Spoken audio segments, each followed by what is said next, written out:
I get emails all the time asking me what is my preferred choice of sandpaper. I'll be honest, I like the Merca products really well, but my choice, and the one that is dominant in our shop, is what's called the Rhino line.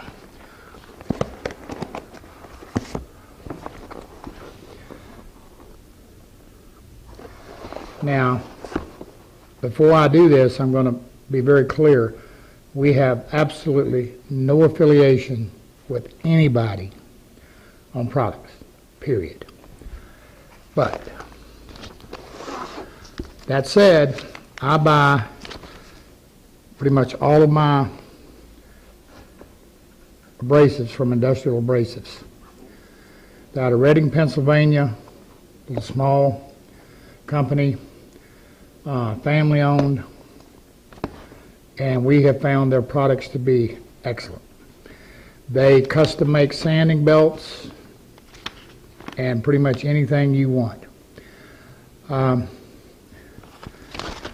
with that said, we were in another segment, we were talking about, you've got the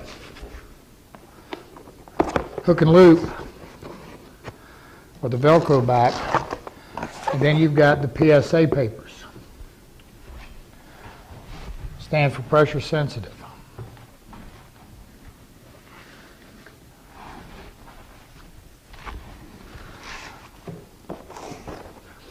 It's kind of interesting. Industrial Abrasives refers to their PSAs as sticky. Works for me. The other thing, and we use one called a Rhino Soft. It's a little sanding sponge pad, and when we get into the finishing part of it, you will see these things are just, they're great. They're fabulous.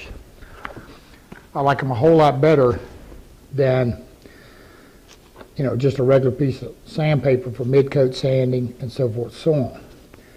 So those are my choices.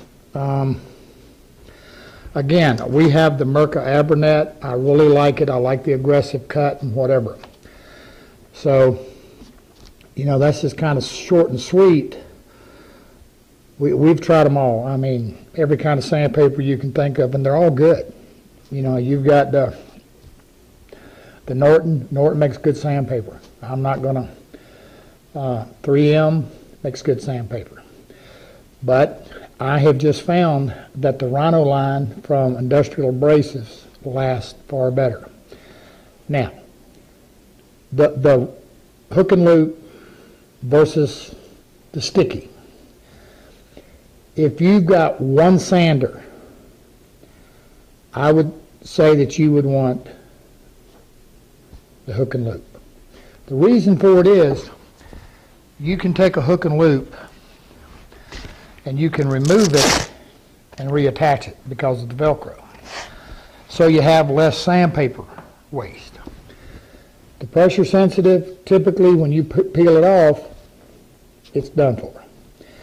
And you know, in my world where we're switching grits, you know, I want to be able to take it off and put it back. So I think the hook and loop is a good choice. One of the things though with the pressure sensitive is that because we do not have the Velcro backing on the pad or on the machine pad, we can get a little harder, flatter surface. Not that it's a huge difference, mind you, but the Velcro has just a little bit of cushion to it. Now that said, I've also found that the Rhino paper, it holds great, but the Velcro on the back of it is very thin, but very effective. So I don't have a lot of cushion. So when I'm sanding something flat, it's flat. Now one of the things I'm going to mention while I'm here is there's the 5-inch pads on your random orbit sanders, and there's the 6-inch pads. And for most of them, you can have both. We typically like the 5-inch.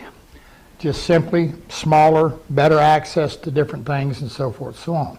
However, if you can swing it, if you've got that 6-inch, when you get out here on a big flat surface, the bigger surface where we're grading this thing flat is a better deal.